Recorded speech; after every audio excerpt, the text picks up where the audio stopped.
pour le colza et donc on va prendre un échantillon parce qu'il a plu un peu hier.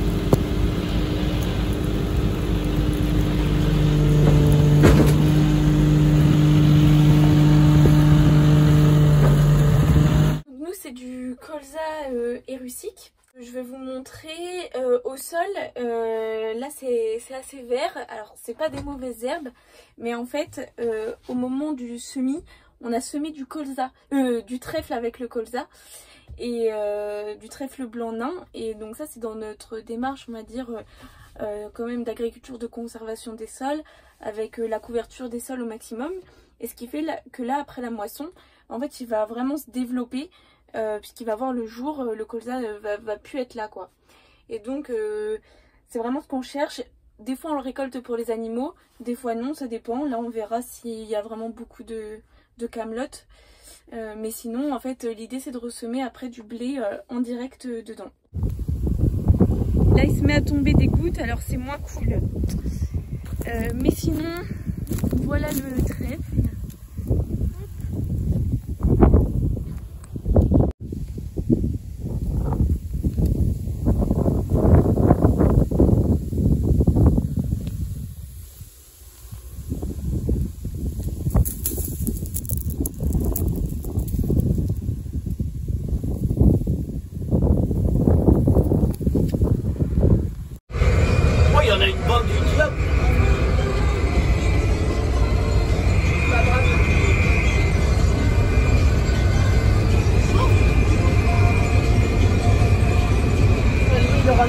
Il n'aura pas vu. Attends, il rentre là. Il y a 8. Il y a 8.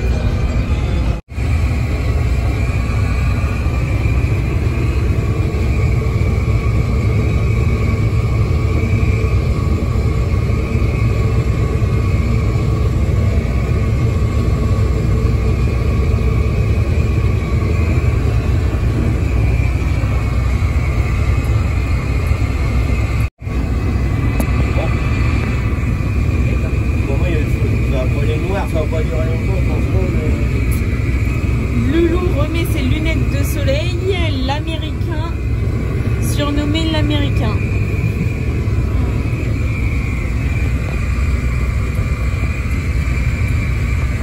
Le rendement du colza s'annonce pas mal, mais voilà, tant que c'est pas livré, je me prononce pas. Et il y a une partie encore qui est pas mûre, donc là on fait des découpes dans la parcelle pour vraiment battre ce qui est bien mûr quoi. Et au moment où on va battre le blé à côté, on battra le restant du colza. Alors voilà, la benne est pleine. On s'en va livrer à la COP pour voir aussi une idée du rendement. Mais du coup on devrait pas être trop mal. Alors là on est le 28 juillet, donc on a eu une semaine de pluie, on avait commencé les blés donc il y a 8 jours maintenant, et la pluie est arrivée et donc là on a attendu. Malheureusement la qualité a quand même bien chuté. Là on est en dessous en norme de PS, normalement la norme c'est 76, là on livre à 73. Voilà, donc franchement ouais c'est décevant parce que cette année c'était vraiment il y avait vraiment du potentiel pour les blés et tout, et allez, une semaine de pluie juste avant la récolte et voilà, ça dégrade toute la qualité, donc franchement c'est vraiment décevant. Mais donc là la météo n'est pas encore sûre hein. Donc là on bat et on n'est pas sec en fait. La norme en humidité c'est 15,5. Et là on est à 16,3, même il y a eu une benne à 17. Donc voilà, mais au bout d'un moment il faut prendre des décisions. Peut-être si on attend encore et qu'il repleut encore dessus, en fait ça va être encore beaucoup plus pire. Donc voilà, météo vraiment incertaine, donc là on préfère moissonner, même si c'est pas terrible.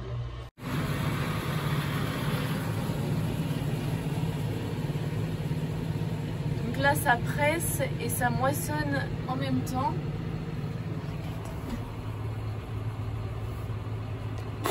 Alors on est le 4 août, on est toujours dans les lins, une alternance de pluie tout le temps. Bah après du coup les lins ont vraiment rouillé vite cette année avec toute l'eau qu'on a eue, mais on n'a toujours pas du tout fini la moisson, hein. En blé il nous reste peut-être au moins 60% à battre. Donc voilà, ça commence à être un peu chiant ce temps. Bon là il annonce beau pour cette semaine, donc normalement on devrait bien avancer. Mon père presse. Mon oncle il charge les ballots là, et une fois qu'il sera parti, moi je prendrai le relais donc pour charger la deuxième remorque. En attendant, bah, comme pour le lin, en fait il faut faire un nœud aux ficelles parce qu'en fait elles sont pas liées sinon, donc voilà. Et on met aussi des étiquettes parce qu'il faut qu'on s'y retrouve dans le stockage du bâtiment, quel ballot correspond à quelle parcelle. Donc en fait on met des étiquettes de couleur pour chaque parcelle.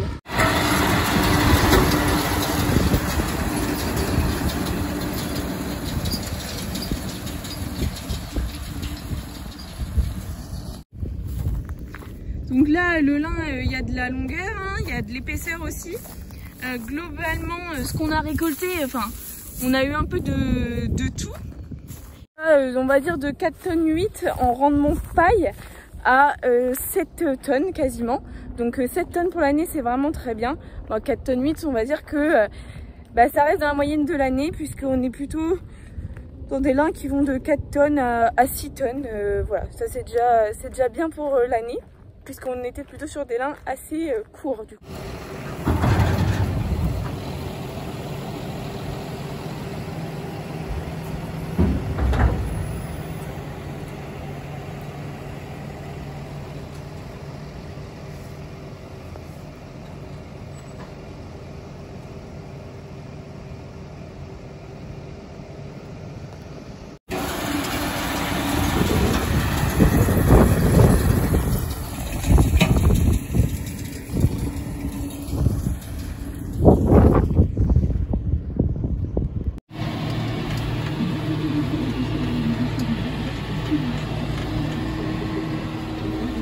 Ça c'est moi.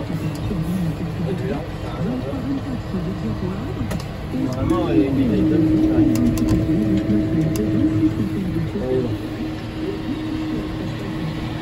ah.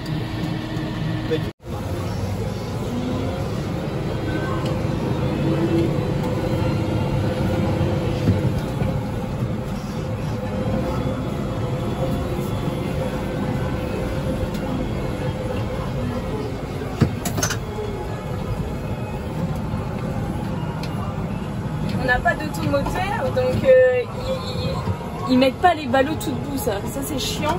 Du coup on est obligé de retourner tous les ballots et de descendre pour faire les nœuds. En vrai il n'y a pas tout le monde qui fait les nœuds, mais nous on les fait parce que voilà, on a quand même le temps, donc c'est pour gagner du temps en treillage.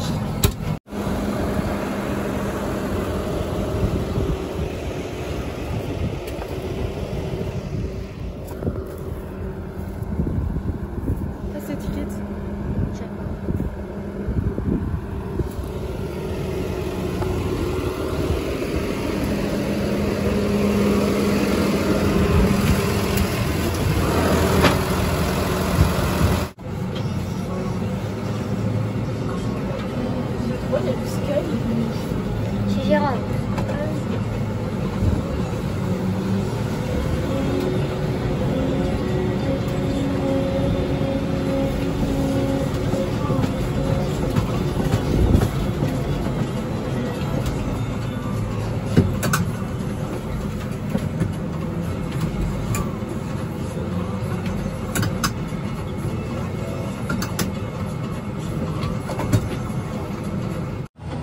On attend après le padré qui parle et du coup on n'a pas de ballot à charger. Et on en a profité pour répondre à vos messages sur Instagram. Je suis vraiment désolée, j'étais vraiment à la bourre sur vos messages. En ce moment c'est vrai que c'est quand même la course entre le lin, la moisson et tout. Les bêtes entre deux quand même. Donc franchement voilà, j'essaye de répondre à tout le monde mais désolée avec du retard. Voilà.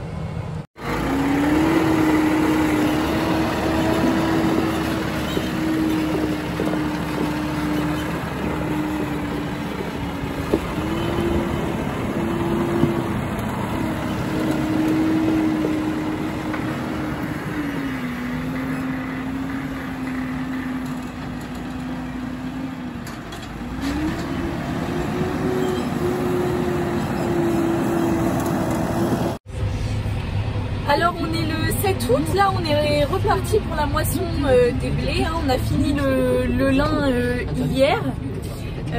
Hier soir on en a battu un petit peu.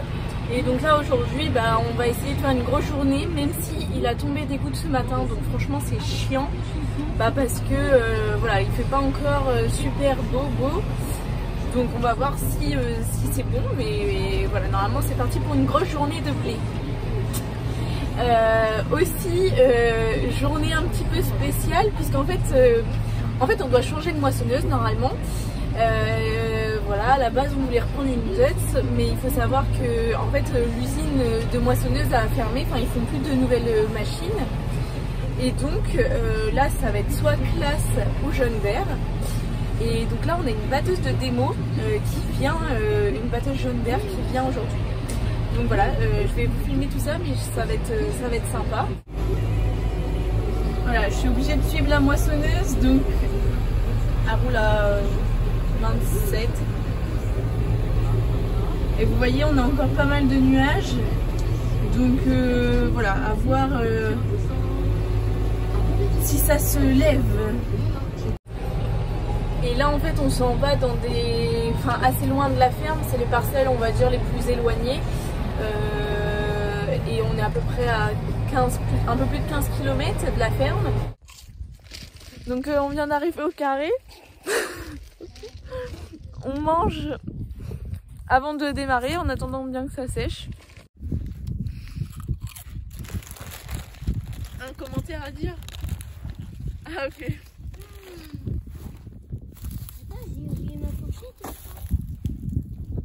L'épave.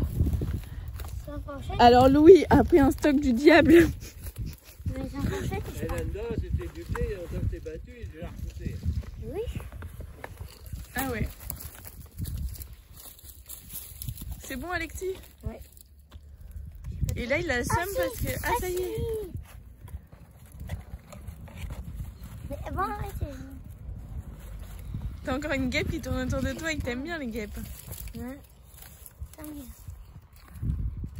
Non. C'est lui qui m'a montré qu'elle est arrivée. Non. Et là.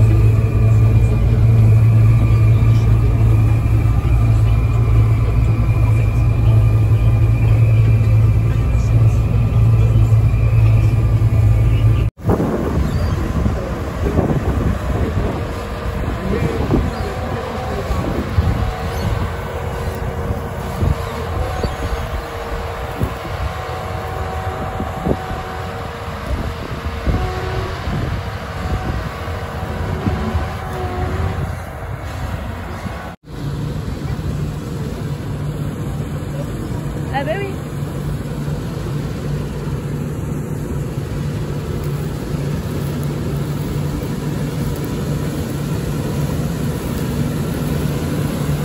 Ça fait 9,40 m de couple.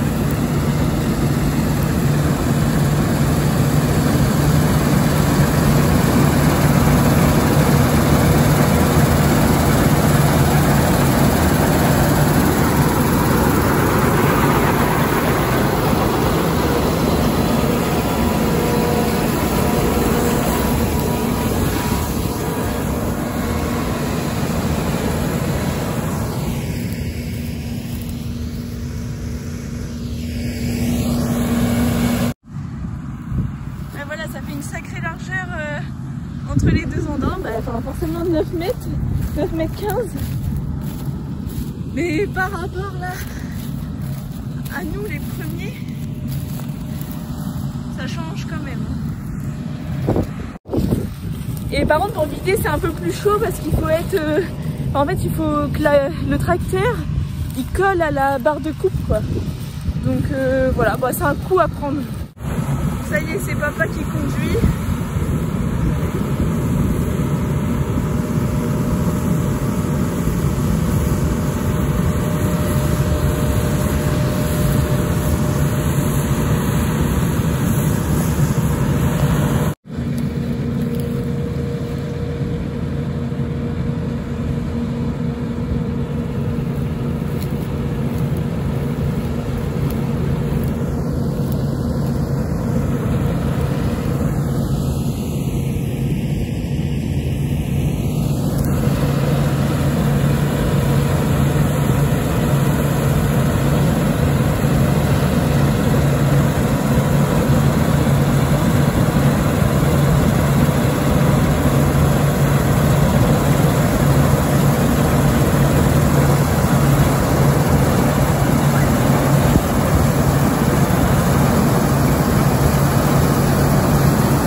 quoi que tu dis tout le temps? Là, en plus qu'on a 2 batteuses dans le champ.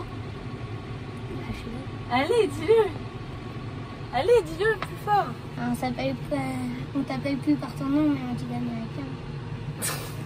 Faut que les voisins ils t'appellent plus par ton nom, mais qu'ils t'appellent l'américain.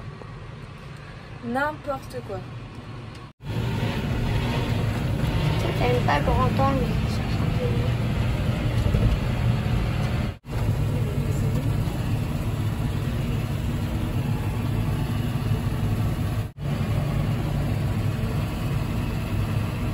J'espère qu'ils vont me laisser une place dans la batteuse. D'un sens, c'est bien que Stéphane il soit venu presser, comme ça on voit que. Ouais, ça se voit même comme ça. Ouais, j'espère qu'ils vont me laisser une place dans la batteuse.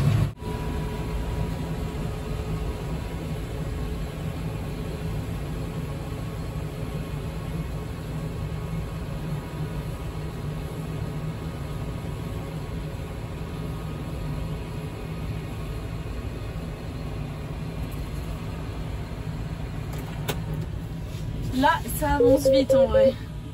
Mais voilà, pour l'instant, le point négatif, c'est la paille. On est obligé de la presser en filet. Parce que sinon, en ficelle, normal, la paille, elle se tient pas, quoi. Et nous qui avons quand même une ferme d'élevage, une grosse ferme d'élevage, bah...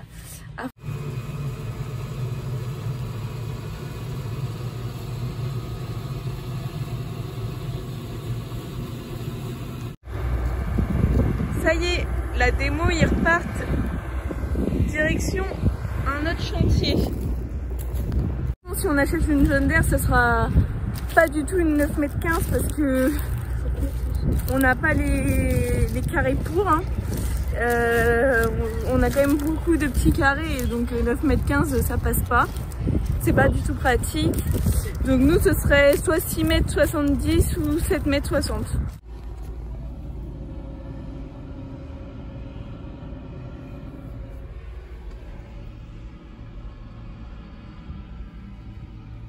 Ça se me fait beaucoup ou pas?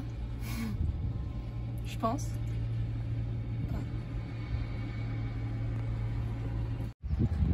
Voilà, donc là on a changé de carré. Celui-là il fait 6 hectares 80 à peu près. Et on en a encore un autre. On a calculé, si tout se passe bien, on devrait finir vers 1h30 du matin. Donc à voir. Et je voulais vous montrer, j'adore vraiment la vue qu'on a dans ce champ-là. C'est juste incroyable, enfin, je trouve. On a vraiment une très belle vue. Voilà, on se croirait un peu en vacances.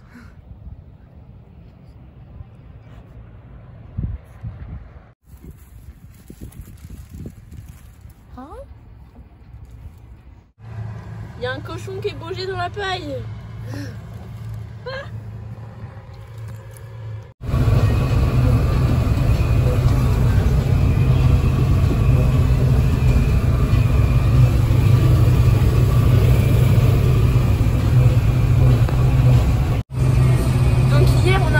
À faire les 26 hectares en une journée. On a fini à 1h du matin et là donc on a rattaqué à 11h30. Le programme de la journée c'est 22 hectares et il y a une autre batteuse de démo qui vient, pas la même marque, hein.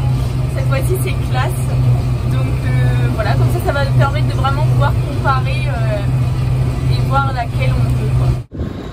Ça y est, la batteuse de démo est arrivée, une Trion 750. Bon, si on en achète une pareille, ce sera pas celle-là exactement. Hein. Mais au moins, ça donne une idée de comment ça fonctionne.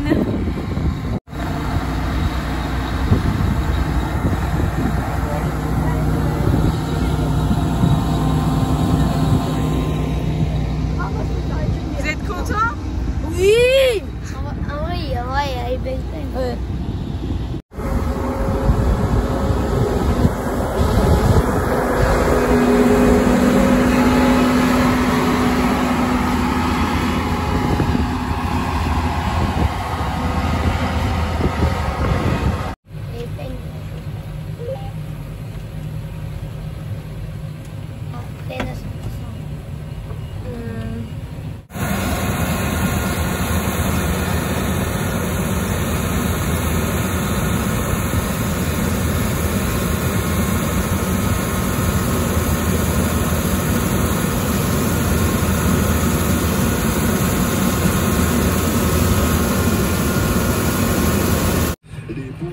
vous préférez John Deere ou Classe? Classe.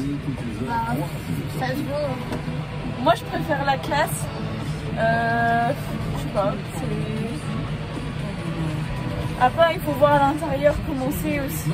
C'est pas moi qui la conduis, ce sera peut-être Lou qui conduira dans quelques années. Donc voilà, à voir. Mais après Classe c'est aussi plus réputé pour les moissonneuses, hein, donc forcément ça joue. Mais là comme ça je la trouve vraiment belle. C'est vrai qu'elle est belle, il dit.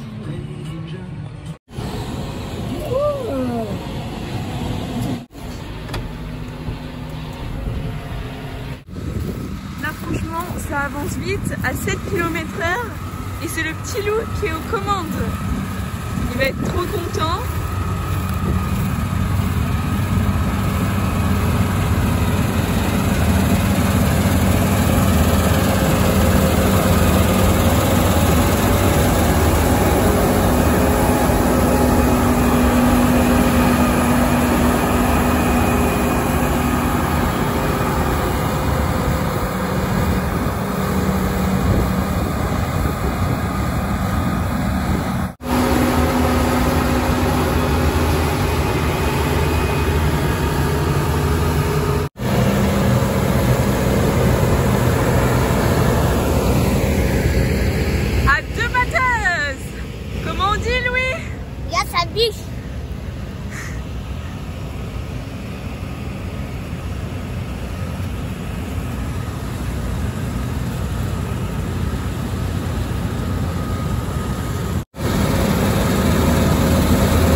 À 2 batteuses, les bennes ils vont pas suivre.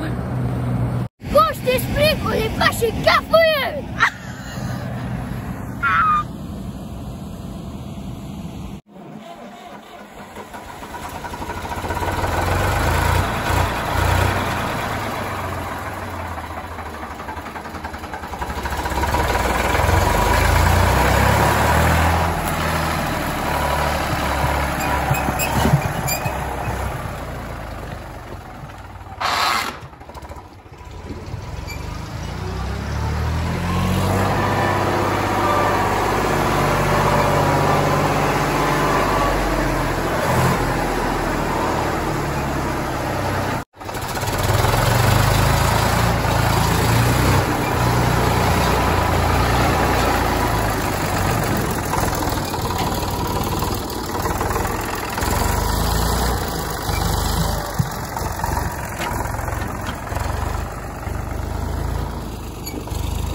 C'est bon.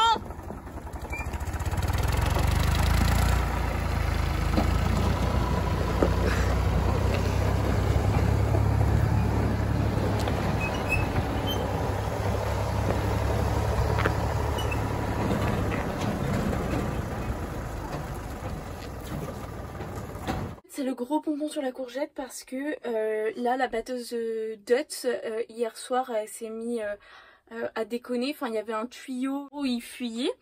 Donc il y a le mécano qui est venu. Il a dit que ce tuyau là il servait pas à grand chose, donc il l'a bouché. On a continué à battre. Arrivé là ça refuyait carrément en rentrant à la ferme. On n'a pas fini tard. Et là ce matin, quand mes oncles se sont levés pour aller à la traite, ça sentait carrément le cramer autour de la machine. Donc ils ont jeté des seaux d'eau sur la machine. Et finalement, c'est le réservoir là qui a fondu. Donc c'était -1. La batteuse Dutz, donc là elle est HS, elle est partie chez le mécano. Normalement ça va être réparé, mais voilà. Et en fait là on avait une batteuse Classe lors de mon installation. qu'on a eu l'occasion, on va dire, de reprendre. Et l'objectif là, c'était de la vendre l'année prochaine, quoi. Et là, on l'a gardée cette année vraiment en cas de secours. Mais du coup, là, on va s'en servir. Parce qu'on se retrouve sans batteuse. Donc celle-ci, elle fait 7,50 m de coupe. Problème, elle n'a pas tourné là depuis plus d'1 an du coup. Et on l'avait sortie 1 ou 2 fois du bâtiment pour pouvoir stocker le lin. Sauf que là, aujourd'hui, elle ne veut pas démarrer. Apparemment, il n'y a plus de batterie. Donc on a essayé de la démarrer. On a insisté un petit peu. Et là, on sort de la machine. Renouveau, ça sent carrément le cramé. On regarde au cul de la machine, de la fumée qui sort. Alors je vous explique pas mon coup de stress parce que mon lin est stocké sous le même bâtiment et on peut pas bouger la machine du coup vu qu'elle démarre pas. Donc je suis allée chercher de l'eau en précipitation pour aller mettre sur la fumée. Donc finalement ça s'est éteint. En fait c'est un câble qui a chauffé vu qu'on a insisté un peu pour démarrer la machine. Donc on a essayé avec des pinces et un tracteur de charger la batterie quoi, en gros, de la faire démarrer, ça fait rien. Et donc là on a mis un chargeur, ce qu'il faut attendre au moins 1 heure avant qu'elle démarre quoi. Enfin je vous explique, c'est vraiment la grosse galère. Là il nous restait 1 jour de blé normalement, mais en fait c'est carrément... je sais pas comment ça va se finir cette histoire là, mais ça me stresse et c'est une grosse galère. Donc là voilà, ça c'est le chargeur qui est branché ici. Et là c'est le seau d'eau de tout à l'heure. Bah oui, non mais j'ai eu trop peur putain. Et vous voyez là mon lin en fait il est juste à côté de la machine. Et vraiment il est là au rase. Et si ça prenait feu et qu'on peut pas bouger la machine, en fait je vous explique pas la catastrophe quoi. Oh purée.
Ça y est, la moisson des blés est terminée. Heureusement que la batteuse classe était là pour nous aider à terminer, hein, parce qu'avec la Deutz, ça ne l'aurait pas fait. Donc vous avez compris, l'idée c'est de revendre la Deutz et là l'ancienne classe pour en racheter une nouvelle. la classe ou la jaune d'air. Donc je vous laisse me dire peut-être vos avis dans les commentaires, laquelle vous préférez. Et puis j'espère que cette vidéo, format un peu plus long mais en même temps voilà, c'est un peu toute la moisson, vous a plu. Je vous souhaite de très bonnes vacances, profitez du soleil mais là ça tape, donc voilà, protégez-vous. Et puis je vous dis à bientôt.